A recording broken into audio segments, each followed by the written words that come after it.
Welcome to the Arthropologist. I had originally planned on a grand, flowery introduction of my next guest, telling you how dazzling and amazing her voice is. But after hearing that, you don't need it. You already know. So, by way of introduction, let me just say this. My guest has a bachelor's and a master's degree in vocal performance from Northwestern University in Evanston, Illinois. She has taught voice at Jones Community College, Hines Community College, and Belhaven University. She's also taught both piano and voice privately for over 40 years. She has performed with the Mississippi Opera, the Mississippi Symphony, and she's been a recitalist across the Southeast. It's also been my special privilege to hear her many times as a soloist at First Presbyterian Church in Jackson, Mississippi. So without further ado, let me just welcome my guest, Gena Everitt. Hey, Gena. Good morning, Bill. How are you doing? I'm well. Thank you. Well, thank you. Thank you for being on. And, this will be our third time to try this. I'm relatively new at this, so I've had my share of technical glitches, but we are on. So I wanted to just get started right away. First of all, that beautiful piece of music that we played, it was just astounding. I'm going to have to get you to give me the name of it because you didn't have it on the CD, but it was just fantastic. So first question I wanted to ask you, you don't consider yourself an opera singer. You consider yourself a classical singer? Yes. Okay, so what's the difference? Is an opera singer always a classical singer and a classical singer? Certainly. Opera is just probably the highest form of singing you can do, mainly because roles are so long in length, and it takes a lot of stamina, a lot of technique, a big voice that can project. And certainly opera singers are trained classically. We say that in a broad sense. Actually, I like to say bel canto singing, which is just Italian for beautiful singing. But yes, I was trained classically. I've done some opera, very limited scale. I've never done any large roles, but have done some small ones. But I prefer oratorio, art song, doing recitals. That is the area that I have chosen to focus on. I know that you as a voice teacher, there are going to be things that you're going to have to tell your students will affect their voice and how they can sing, their health and different things. Could you go into that a little bit about what a voice major or someone who's just learning how to sing better, what they have to do to help sing better? You absolutely have to be in good shape and fit and eat well and have good sleep habits. Singing is energy and vitality, and we sing with our entire bodies, not just that little place in our neck. We use our entire bodies. So vitality and vibrancy of health is very key, very essential. Have you noticed your voice change over the years? Do voices change that much over the years? Voices mature, yes, they continue to mature. Some singers can sing into their 80s, others have to quit at mid 50. It just depends on the person. Of course, it's essential to sing every day, to sing scales, to keep your technique up. And the longevity of the voice, it can last a long time. Is it going to tend take steps to keep it that way? Is it going to tend to get lower over time or higher or? No, voices would tend to get lower, a little darker maybe. However, I've had a student recently who's 72 years old. She can still sing a high C beautifully. She's amazing. I myself have lost some of those high notes that I used to have, and I haven't seemed to been able to get them back. I'd like to, but voices are different. You can, but they do change. They get more mature as you get older. Okay. Well, I wanted to ask you about, you're a singer. and you have allergies. Now all of a sudden your nose is stopped up or something. Do you just not perform, or is there a way around that? I've always wondered, what do you do? Well, we live in the allergy capital here in Mississippi. So for me, it's a constant struggle because I do have allergies. So I do many, many things to prevent the buildup of symptoms that would hinder me from singing. But there are times when the vocal cords get involved and have a lot of drainage, they get edema, they get red. It's very hard for the vocal cords to approximate when that happens. And many times when you just have head congestion, your vocal cords are not affected. You just feel stopped up in your head, yet you can still sing. But as singers, we try to do everything we can to keep those vocal cords clear and healthy. Okay, now you've been teaching for a long time. Have you ever run into someone that just absolutely cannot sing, that they're just untrainable, or is everyone able to at least have some ability to sing? I have never had anyone come to me who absolutely could not match pitch. There's a minority of the population that essentially are tone deaf and they cannot match pitch. But I think those are few and far between, and most anyone who can hum or match pitches in a tune can be trained to use their voice in a better way. Is the problem for most people is either A, that they don't have a lot of range because their voice just physically can't uh, go from what is I'm not even sure what the terminology is other than range, where they can't go very high or very low. So you've got that. Is there a physical limitation, or is it just that it's like a muscle that they haven't learned to properly use, and that they'd have more of a range if they just learned how to use their voice correctly? Well, that's one thing we do work on. And when someone is building their voice, is extension of range. We work on resonance. We build resonance. Of course, freedom of sound is just very foundational to sing freely and let your voice function the way it was created to be. Range is also another element that we work on in voice study, in increasing range, either high or low. I have not had that many students who had a limited range that absolutely couldn't go one way or the other. Generally, it's increasing the range in the high voice, but although the low voice as well has to come into play. So range is kind of a relative thing, but I have not run into people who were totally limited in range. And practice. I know that practice has got to be incredibly important. What, how much practice a day would you tell a student to engage in? But then also, is there too much? Can you just flat wear your voice out and overexert it? You can wear your voice out when you're singing incorrectly, for certain. And in voice, we use vocal scales and exercises with the pure vowel sounds. A student should work out in their session each day, beginning with warm-ups and scales and vocal exercises, and then go to literature.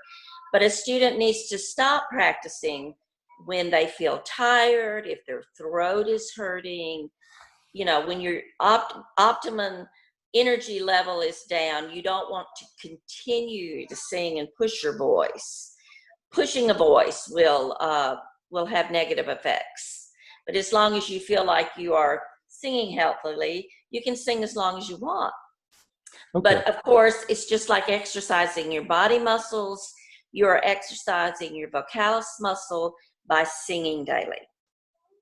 Okay. And you and I have talked before about damage to the vocal cords. I told you about I think he's a heavy metal singer, Meatloaf, who had, I believe I saw a documentary about him, and he was getting a real gravelly voice. He went to, I guess, a nasopharyngealist, and he said, "You're developing nodules because you're screaming too much. You need to learn how to project your voice without screaming."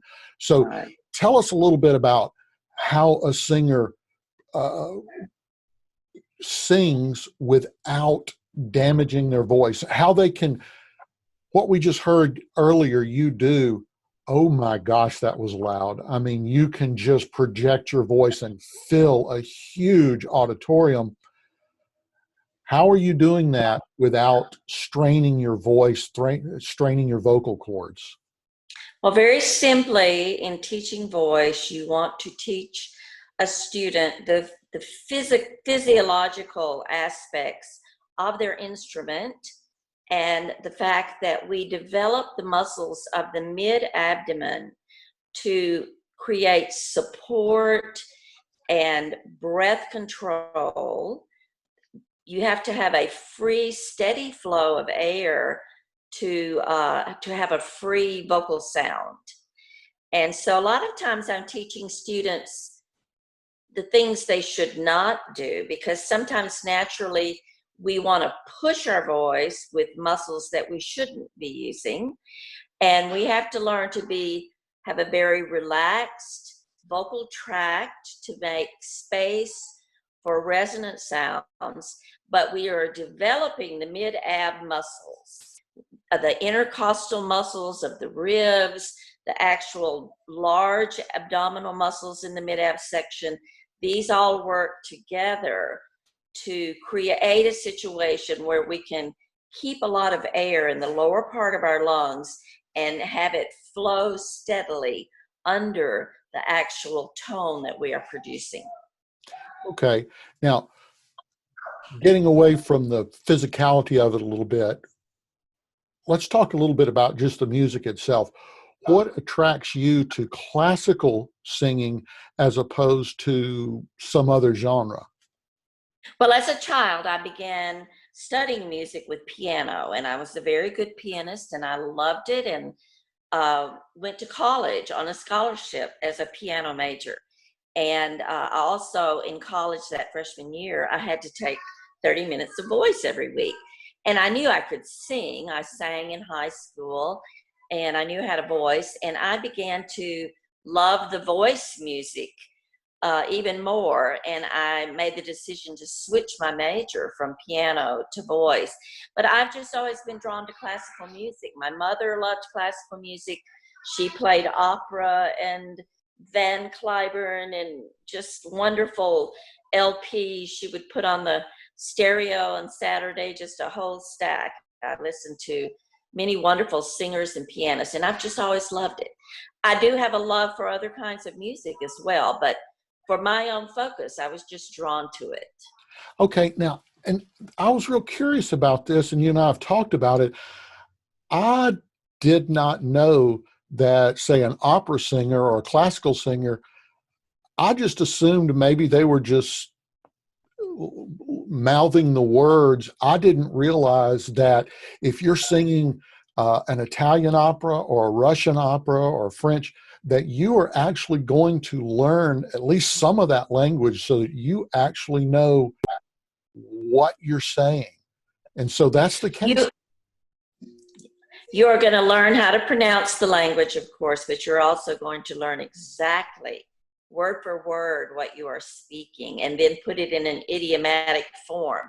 Yes, singers know exactly what they're singing. There would be no point in standing up and singing a lot of words that you had no idea what it meant, because as a singer, you are telling a story, or you're part of a story, or you're in a poem, and you must know exactly what you're singing there to put the expressiveness in it that goes along with the music that the composers created to go with the text.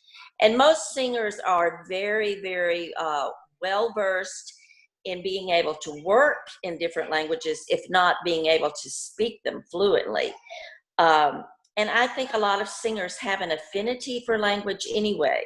They just have that ear for language, and it's it's a fascinating study because languages have a lot in common. But if you don't speak it fluently, you at least learn how to work in a language and understand the structure. And of course, you find out how to pronounce it. We all know the IPA alphabet, and as singers, we can get printouts of anything in a language. We can see the phonetic reading of it by the IPA, and we know the IPA, then we can discern how to speak the language. Okay, so this is very different than just a lot of actors. I know they'll a lot of times speak the words, but they don't know the language. They've just that's the lines they were given, and they were just trained. Okay, express sorrow when you're saying that, but they don't necessarily know the language. So it's very different for an opera singer. Yeah, we definitely want to know what we're singing about. Okay, That's all part of the performance process to sing a song, to relate a song to an audience, to make them experience the meaning of the song through the music and the words together. and so also tell us just how important it is for a classical singer to be able to read music. Oh, it's key. You can't be a singer without reading music. Uh, I won't take students unless they've had some piano background or instrumental background and they can read music. It's just totally essential. Okay, all right. Does music read differently from one language to another? Is it the note? Are the notations different at all, or is it pretty Every universal? every every composer has their own style, but no, I would not say it reads differently. No. Okay, okay. So if you had a student who was Japanese and they learned and they were just learning even our language, still the musical notations, all of that would be the same. Oh, exactly. Okay, Yes.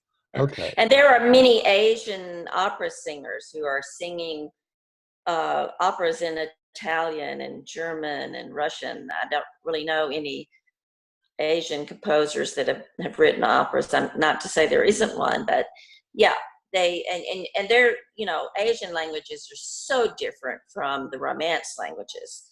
So you can understand, you can just see that if Asians can sing the Romance languages, it's not a problem. But no, there's no difference in the music. okay. Um, what are some words of encouragement that you give your students, especially if they're struggling in a particular area where there'd be learning a particular language or a particular piece of music or a genre or something? Uh, how do you encourage students that are they're struggling, maybe they feel like they've hit a wall? Well, we just continue to delve into whatever area that is presenting the challenge, and work it as well as we can together in the lesson. Okay, all right. Was there anything else you wanted to add that you wanted to talk about? Well, I personally think singing is one of the most glorious musical disciplines there is. It's so expressive. Every voice is different, and I have enjoyed over the years hearing so many different unique voices. And every student's different. You work with every student different. It's just a wonderful creative process of leading a student to discover their own voice, to explore their own instrument. It is really just a wonderful, wonderful way to be expressive musically and creatively, and I've enjoyed it so much. And Well, I've learned so much from my own students. well, you just said something that did lead me to want to ask this question. Okay, you've got students. What would be the youngest student that you've worked with, and maybe the oldest student you've worked with? Well, I mentioned earlier that I have a 72-year-old soprano, Okay. and she's marvelous. She's just marvelous. And I just am astounded by the way her voice has remained so youthful. And I do not personally like to take extremely young students because the actual larynx, the muscles of the larynx do not mature until later in life. It's one part of our body that stays immature, one muscle that stays immature until really in the late teens, 20s. In the 20s and 30s, that's when the voice really grows and becomes, gets in its prime in the 30s and 40s. Ah, But I'm very careful. I have had students as young as 12, but I'm extremely careful with their voices. I do not try to push them, overtrain them, or do anything that would harm those precious little young muscles. And then again, voices are different. Some 12-year-olds have more mature sounds than others. And the ones that I've taken that young have fairly mature voices for that age.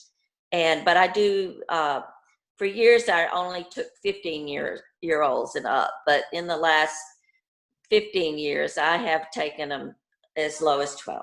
But I'm very careful with their voices. okay. Well, the whole premise behind my show is that I love art. I don't pretend like I know everything about it. And that's where, the audience can see that I stumble sometimes because I'm not exactly even sure how to ask the right questions. But so I'm going to ask a question now that it may be totally ignorant. I'm sure it is. But when you were talking about that, the vocal cords don't mature until you're really in your 20s or 30s. Okay, there is the stereotypical child prodigy that's 3 years old that can play the violin like a virtuoso. But are you saying that there really aren't any classical singers that are 3, 4, 5, 10 years old that that are prodigies that come out like that? There are always prodigies. I think Beverly Sills is a good example. Okay. She could sing opera as a very young girl. She sang on the radio, and she was a very extraordinary talent. There are, now that we have these shows like American Idol and America's Got Talent, we see a lot of young singers on these shows with incredibly mature voices for their ages. And there have been like Charlotte Church. She had a big Right. career as a very young singer. I do, however, think that they weren't careful with her voice, because as she got older, I detected a wobble in her voice. And I think that Ah, from over singing at such a young age. And I don't know if she was able to correct that or not. I don't know that she was able to. But that's the problem. You don't want to push a young voice, because you can ruin it. You can create problems in a young voice, maybe that cannot be corrected as they grow older. okay. So there are the prodigies, but there maybe aren't quite as many as there would be in other fields. And even if there are, ooh, did we lose you?